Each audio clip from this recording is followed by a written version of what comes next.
Film müziği bayağı bir yorucu bir süreçten geçiyor. Son ayak müzik olduğu için çok yoğun ve stresli bir çalışma oluyor.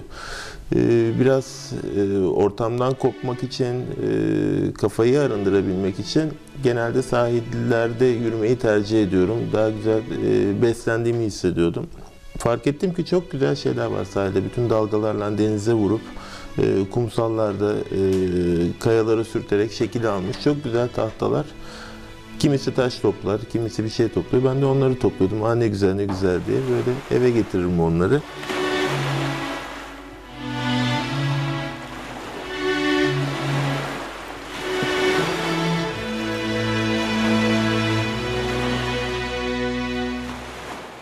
En büyük sanatçının ürettiği şeyler bunlar. Ben sadece aracılık yapıyorum. İnsanlara bunların güzelliklerini, bunların birer atık olmadığını, bunların bir çöp olmadığını, aslında doğanın bir şeyler anlatmaya çalıştığını göstermeye çalışıyorum. Mesela biraz üstlerine bir şeyler yazayım, bazı şekiller çizerek, sonrasında bunların fonlarını yaparak, hatta birkaç tanesini, bazı parçaları üst üste getirerek figürler ortaya çıkmaya başladı. Çeşme Dili adı da oradan çıktı. Gönül gözü anlamına geliyor. Ve gönül gözümüzü açtığımız zaman etrafımızdaki bütün güzellikleri görebiliyoruz.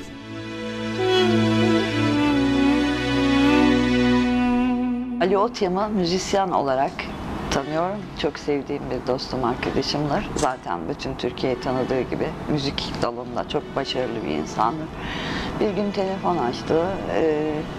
Müsait olduğunda bir görüşebilir miyiz, bana bir uğrar mısın dedi. Kahve içimi tabii ki dedim ve gittiğimde şaşkınlıktan böyle gözlerim fal taşı gibi açıldı ve yaptığı eserleri gördüm. Korkunç etkilendim ben bundan. Çünkü her biri tek parça. Bir ikincisi yok, bir eşi yok her ürünün. Bir tane.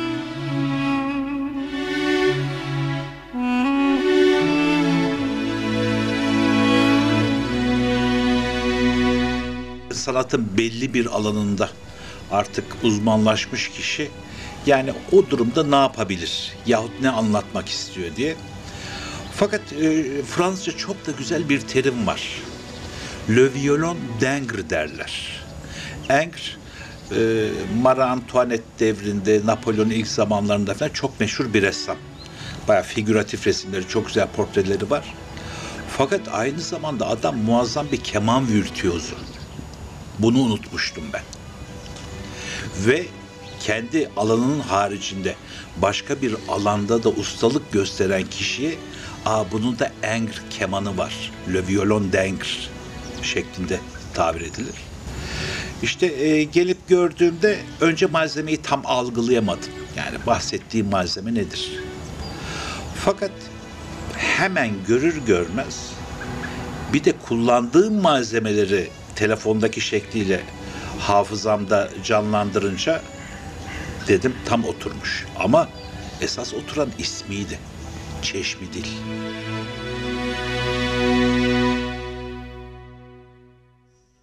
Çeşmedil benim için tabii ayrı bir ufuk oldu. Ayrı bir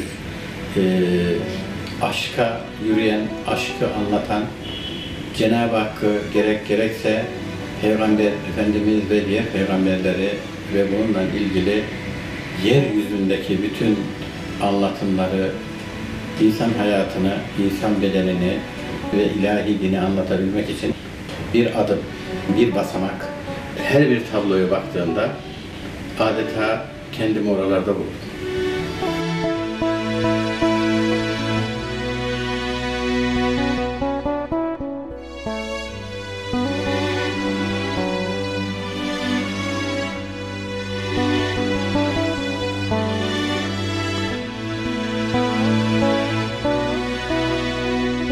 Tamamen içinden gelen, kendi ifade ettiği motivasyon biçimini bulmuş olması, o malzemeyi sanatsal bir değere dönüştürmüş olması da çok ilginç geldi.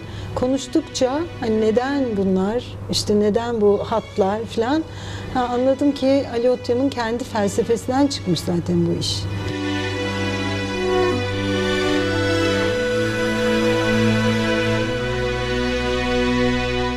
Gittiğim zaman sergiye gözlerim pırıldadı, ışıklandım.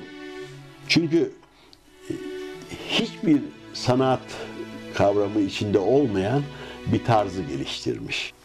Doğanın parçalarından, yani denizde eskimiş o çakıllara, kumlara sürterek ağaçlar şekillenmiş, sanki bir takım yaratıkları toplamış, bulmuş. Yani o soyut yaratıklar, hepsinin bir figüratif tarafları var. Ya bir insan, ya bir kuş, ya bir yılan tarzı şeylerin üzerine Allah'ın kelamını işlemiş. Hayata geçmiş, doğmuş yani onlar. Sürtünerek yok olmak, tabiat içinde bitmek dışına bir eser haline gelmiş. Genelde insanlar bir eğitimden geçip bir teknik öğrenip sonra da onu bir şeye dönüştürme çabasıyla genelde resim, heykel, yani sanat eseri yapmaya başlıyorlar. Buradaki şey farklı. Sanki burada felsefeden yola çıkılıp o felsefeyi nasıl anlamlandırırım ve görsel bir şeye dönüştürürüm gibi bir şey kullanılmış. Soyut, fakat hepsi ayrı bir soyut. Çünkü o soyuta sen bir de nasıl diyeyim, insanların anlaması yahut onun içinde olduğunu, bunların içinde zaten bu özün içinde karışık olduğunu anlatmak için onlara görünür şekilde sunmuşum bunu.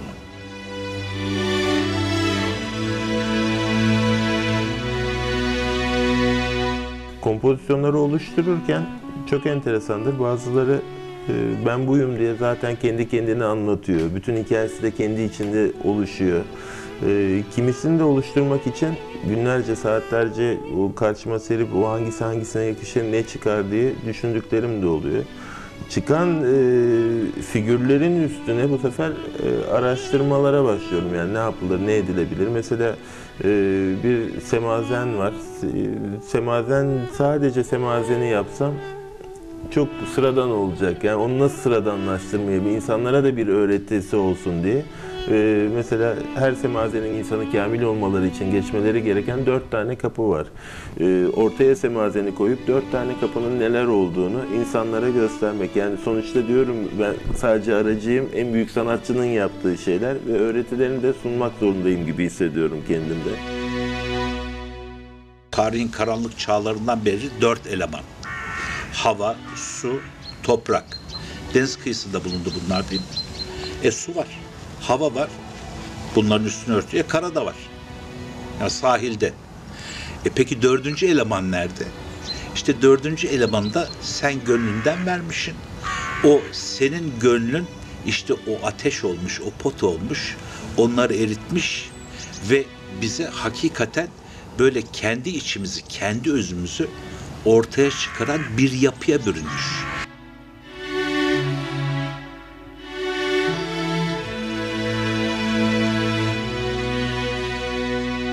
Soyutla somutun birleşimi, bir de o yine Allah'tan geleni Allah'ın güzel sözleriyle, güzel şeylerle değerlendirmek.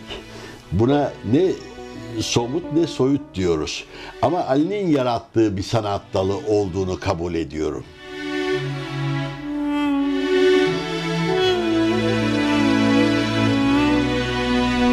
İşim dolayısıyla zaten sanatla çok iç içe olduğum için bu tür sergilerde, müzayedelerde ve İslami sanatla, özellikle İslami hat sanatıyla da çok iç içeyim ve resimle çok iç içe olduğum için sürekli sergiler dahil bu tür olayların hepsini yakından zaten izlerim, işimin gereği izlerim bunu. Ama bu tarzı hiç görmemiştim.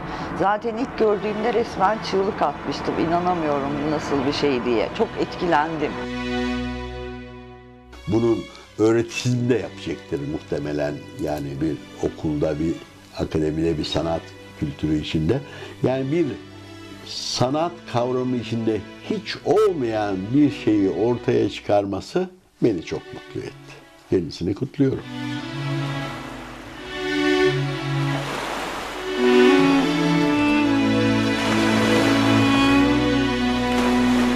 Edirne'de Ali Otyam sergisi açmak istedim. Çünkü Ali Otyam'ın kendi felsefesiyle ortaya koyduğu eserlerin Edirne'de sergilenmesinin hem şehre katkısı var, hem Ali Otyam'a katkısı var diye düşünüyorum. Çünkü felsefesine yakışacak bir şehir. Kalıntılarıyla, eserleriyle, Selimiye'nin varlığıyla, orada bir takım anıt binaların olmasıyla bütünleşeceğine inanıyorum. Müzik hala çok hayatımda çok önemli bir yer tutuyor. Ama şu anda bir bakıyorum ki bundan çok mutluyum. Çünkü çok sevdiğim bir büyüğüm derdi. Sakın mutlu olmadığım bir iş yapma. Evet, müzikten mutsuz değilim ama Çeşmedil'den çok daha mutluyum.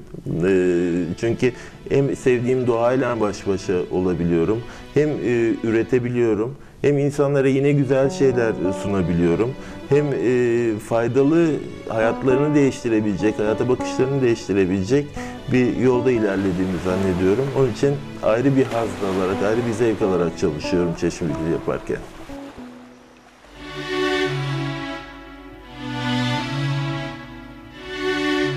Senin bu gereğinde bana DNA'yı hatırlatan yılanların yahut ölümü hatırlatan o tülbentli Mevlana sikken yahut o üstünde ya hak yazan o sonsuz görünen deryada yüzen balığı, işte bana da öyle bir tasavvuf görseli yaptı. Ve müsaadenle ben o aşamada ve o görsellikte bu senin yarattığın işleme görsel tasavvuf demek istiyorum ve tahmin ediyorum da tam hakkını öyle alacak.